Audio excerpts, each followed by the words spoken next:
Dos ranuras delgadas, paralelas, producen un patrón de difracción. Las franjas brillantes de interferencia están espaciadas 1,13 milímetros sobre una pantalla a 2,5 metros de las ranuras. El máximo central de difracción contiene 13 máximos de interferencia y faltan los dos siguientes máximos laterales del patrón. La fuente de luz es un láser de helio-neón que produce una longitud de onda de 632,8 nanómetros. Calcular la distancia entre las ranuras, el ancho de cada ranura, los máximos siguientes de interferencia que han desaparecido, el total de máximos desaparecidos. Entonces, cuando tenemos dos ranuras, sabemos que se produce un patrón de interferencia. Y en este caso también nos dice que se produce un patrón de difracción.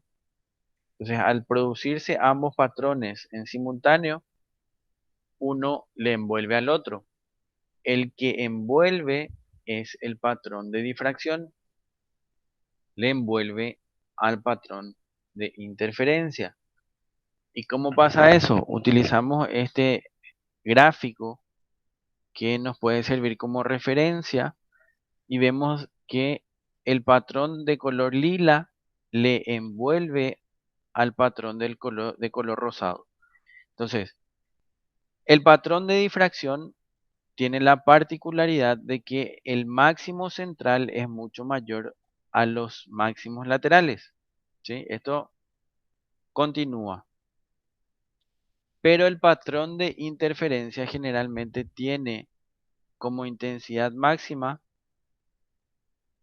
eh, un valor constante. O sea, para cada máximo, ese valor de intensidad es igual.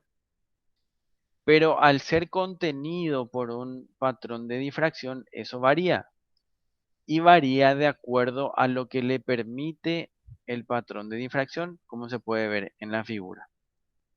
Entonces, para los mínimos de difracción, nosotros utilizamos esta ecuación donde tenemos A por el seno de tita igual a m veces lambda, m minúscula, para indicar mínimo. Para los máximos de interferencia, tenemos D seno de tita igual a m mayúscula veces lambda. Entonces, lo primero que pregunta el ejercicio es la distancia entre las ranuras.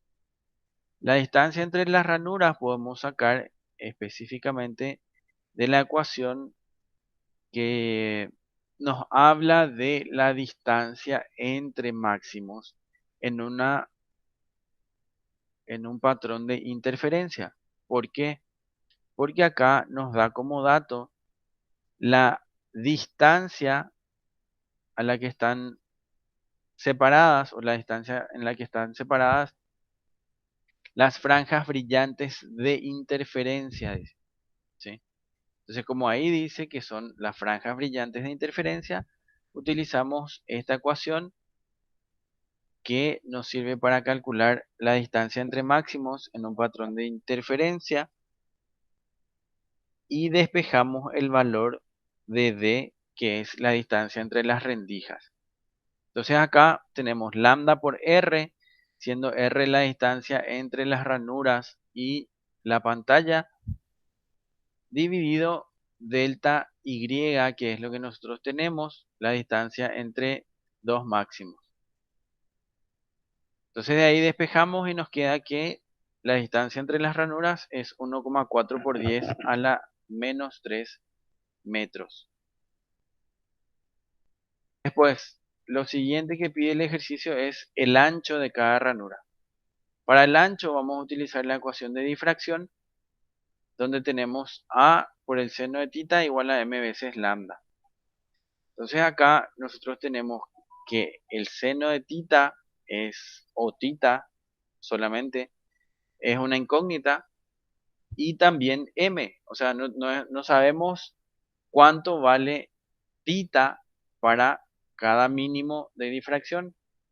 Por eso vamos a utilizar la ecuación de interferencia, porque sabemos que cuando m minúscula es igual a 1, m mayúscula va a ser igual a 7, ¿sí? Cuando tenemos un mínimo de difracción, ese mínimo coincide con el máximo de interferencia. Y cuando decimos coincide, significa que ocupan la misma posición. ¿Y qué es lo que nos da tita? Tita nos da la posición angular. Entonces, al ser iguales las posiciones, eso significa que tita es igual para ambas ecuaciones. Entonces, si despejamos de acá el seno de tita y eso reemplazamos en la ecuación de difracción, nos va a quedar que el ancho de la ranura es igual a 2 por 10 a la menos 4 metros.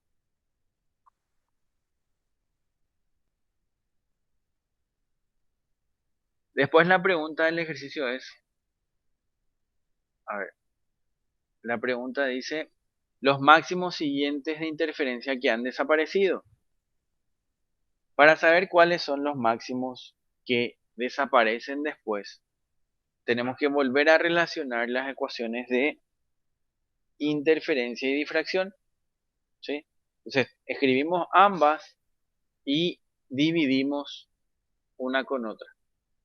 Nos va a quedar que cada vez que coincidan m y m mayúscula, o cada vez que coincida un mínimo con un máximo, vamos a tener que el seno de tita va a ser igual para ambos casos, porque dijimos que tita era la posición angular que nosotros estamos analizando. Entonces, seno de tita se nos va de la ecuación, se simplifica, de igual manera se simplifica lambda, y nos queda que m mayúscula es igual a 7 veces m minúscula. ¿Y cuál es la interpretación que tenemos que darle a eso?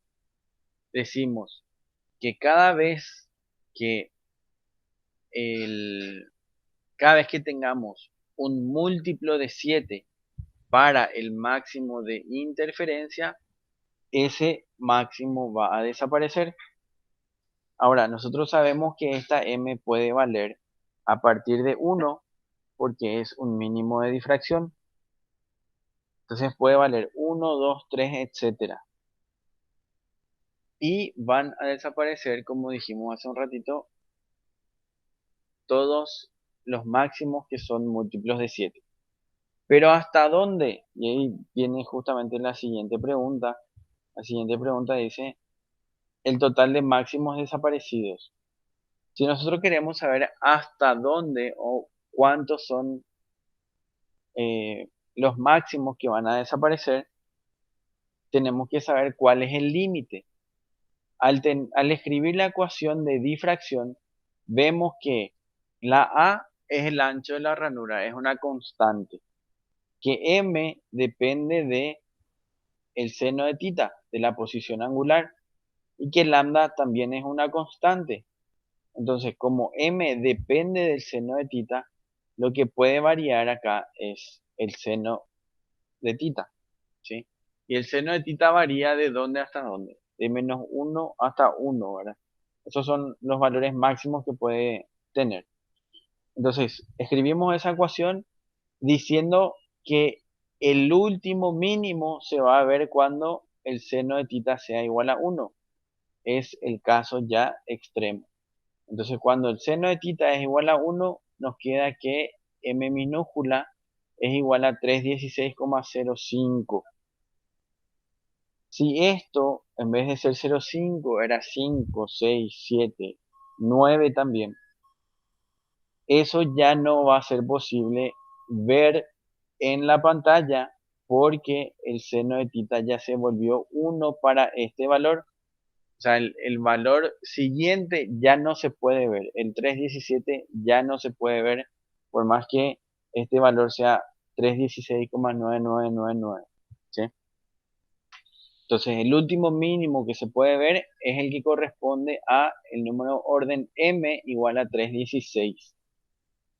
Pero sabemos que el patrón de interferencia y el de difracción son simétricos, entonces al hacer este análisis nosotros solamente llegamos a m igual a 316 Y sabemos que también existe un m igual a menos 316, lo que implica que la cantidad de mínimos es 316 por 2.